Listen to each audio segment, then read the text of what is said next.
សូមគោរពសម្ដេចទ្រង់អាដាមលោកជំទាវអស់លោកស្រីអ្នកនាងកញ្ញាដែលកំពុងតាមដានទស្សនានៅព័ត៌មានរបស់ស្ថានីយទូតMNJ Internet TV នៅក្នុងពេលនេះខ្ញុំបាទសរឿនសេរីចារួមទាំងនាងខ្ញុំបូស្រីនាងបាទដែលនៅក្នុងកម្មវិធីព័ត៌មាននៅថ្ងៃសៅរ៍នេះគឺពួកយើងនឹងធ្វើការសង្ខេបនៅព័ត៌មានសំខាន់តាំងពីថ្ងៃច័ន្ទរហូតមកដល់ថ្ងៃសុក្របាទហើយថ្ងៃនេះក៏មានព័ត៌មានសំខាន់ជាច្រើនទៀតដើម្បីជម្រាបជូន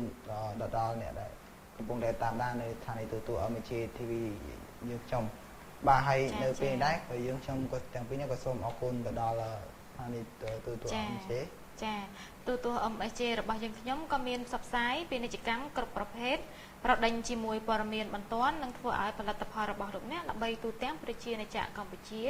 ព័ត៌មានបន្ថែមសូមទំនាក់ទំនងតាមរយៈទូរស័ព្ទលេខ011និង089និង069 99 55និង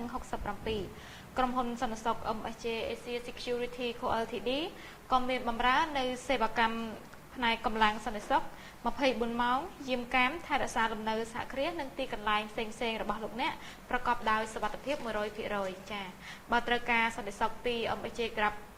របស់យើងខ្ញុំភ្លាមយើងខ្ញុំនឹងបន្ថែមជូននៅកាមេរ៉ាសុវត្ថិភាពភ្លាមចា៎ដើម្បីត្រួតពិនិត្យទិន្នន័យនិងផ្ដល់ភាពកក់ក្ដៅជូនអស់លោកអ្នកព័ត៌មានបន្ថែមសូមទំនាក់ទំនងតាមរយៈទូរស័ព្ទលេខ011 089 069 99 55និង67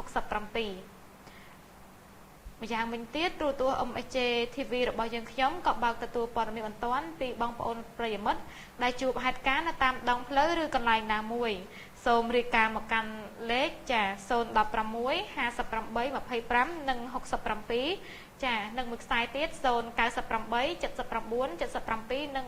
15ចាឬក៏តាមរយៈ Facebook MNJ Link និងតាមរយៈ Sky MNJ ETV ផងដែរចាបាទដែលនៅក្នុងពេលនេះដែរខ្ញុំបាននឹងជម្រាបជូននៅព័ត៌មានប្រចាំសប្តាហ៍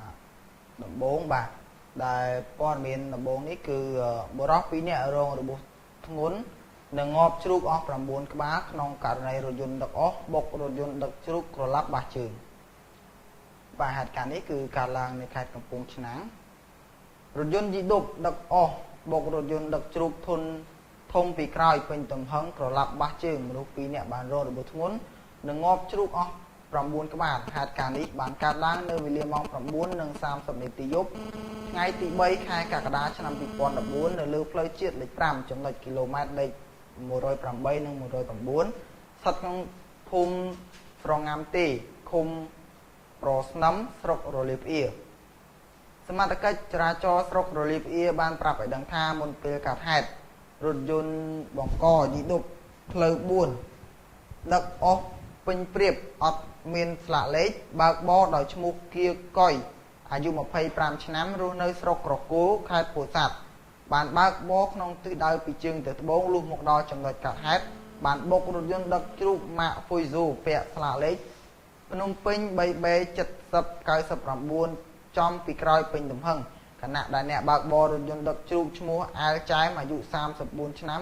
រស់នៅស្រុកត្បូងឃ្មុំខេត្តត្បូងឃ្មុំឈប់ចុះបត់ជើងតូចបណ្ដាលឲ្យរថយន្តដឹកជ្រូកក្រឡាប់ធ្លាក់ស្រែចាក់ជ្រូកចោលពេញស្រែនៅក្នុងហេតុការណ៍នៃគ្រោះថ្នាក់ចរាចរណ៍នេះបានបង្កឲ្យឈ្មោះគៀកុយនិងព្រូរថយន្តឈ្មោះចិនរងរបួសធ្ងន់ដោយបាក់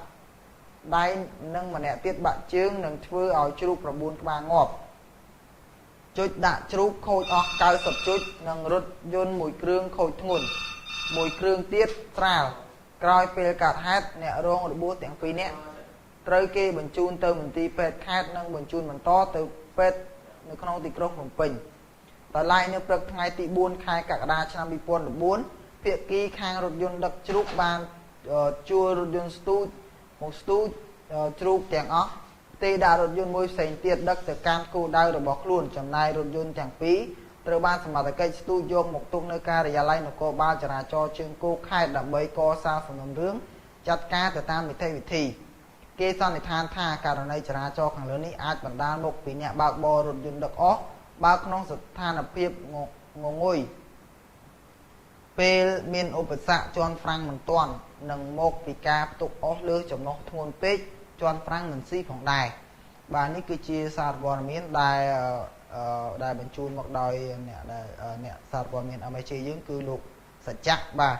ដែលព័ត៌មាននេះគឺកាលឡើងនៅក្នុងខេត្តកំពង់ឆ្នាំងបាទគឺមនុស្ស2នាក់រងរបួសធ្ងន់និងងាប់ជ្រូកអស់ចំនួន9ក្បាលក្នុងករណីរថយន្តដឹកអស់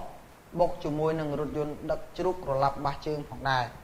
បាទនេះបើតាមសម្ដីសាក់សីគាត់ដែរគាត់នៅទីនេះក៏បានឃើញការដែលគាត់បាននិយាយថាដោយសារតែអ្នកបើកបររថយន្តដឹកអស់ហ្នឹងគាត់ងងុយដេកអញ្ចឹងទៅពេលដែលមានគ្រោះថ្នាក់នៅខាងមុខអញ្ចឹងទៅគាត់ជន់ហ្វ្រាំងមិនទាន់ហើយមួយទៀតនោះគឺថាមកពីគាត់ហ្នឹងដឹកអស់ហ្នឹងច្រើនពេកធ្ងន់ពេកទៅវាអាចធ្វើឲ្យហ្វ្រាំងរបស់ឡានគាត់ហ្នឹងជន់ហ្វ្រាំងមិនស៊ីអញ្ចឹងទៅធ្វើឲ្យមានគ្រោះថ្នាក់អញ្ចឹងបាទហើយនៅក្នុងករណីនេះដែរគឺអ្នកដែលបើកបររថយន្តដឹកជ្រូកហ្នឹងមិនមានរបួសអីទេប៉ុន្តែអ្នកដែលបើកបររថយន្តដឹកអស់ទាំងព្រូទាំងតែកងនោះគឺរងរបួសធ្ងន់ទាំង2នាក់បាទគឺបាក់ដៃនិងបាក់ជើងបាទហើយក៏មានងាប់ជ្រូកអស់ចំនួន9ក្បាលនិងជួញដាក់ជ្រូកអស់ចំនួន60ជួចផងដែរបាទនៅក្នុងពេលនេះក៏សូមជូនព័ត៌មានទៅកញ្ញាស្រីនាងដើម្បីជម្រាបជូនបាទចានាងខ្ញុំក៏មានករណីមួយទៀតហើយចាគឺខាត់ខ្លួនជនសង្ស័យម្នាក់ពីខេត្តបាត់ដំបងបញ្ជូនមកខេត្តស្ទឹងត្រែងពីបទចាប់ចម្រិតកុមារ2នាក់ចាដែលកុមារ2នាក់នេះជាអនិច្ចជនផងដែរចាបាទ